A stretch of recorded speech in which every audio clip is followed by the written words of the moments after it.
Internet না থাকলেও smartphone বা ল্যাপটপে কিভাবে অফলাইনে কাজ করবেন আজকে সেটা দেখাবো।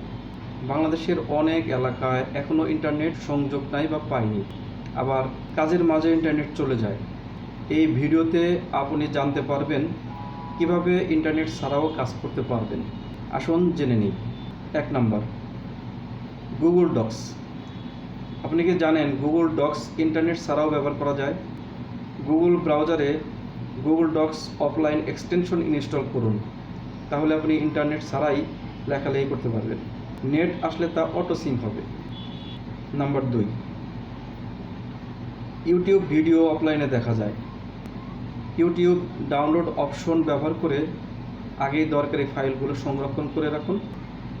শিক্ষা, ফ্রিল্যান্সিং, টিউটোরিয়াল যা দরকার নেট থাকতেই নামিয়ে রাখুন। Number 3, Gmail offline.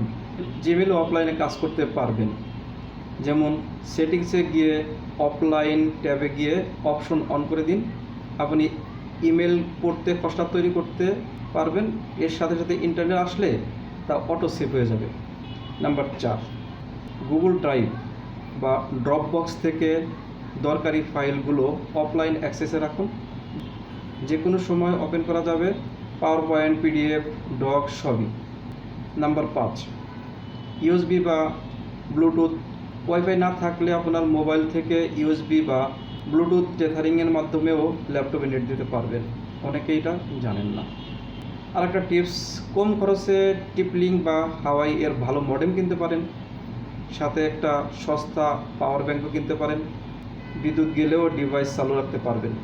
এই ভিডিও যদি আপনাকে সাহায্য করে তাহলে একটা লাইক দিন, একটা শেয়ার করুন, সাবস্ক্রাইব করে পাশে থাকুন।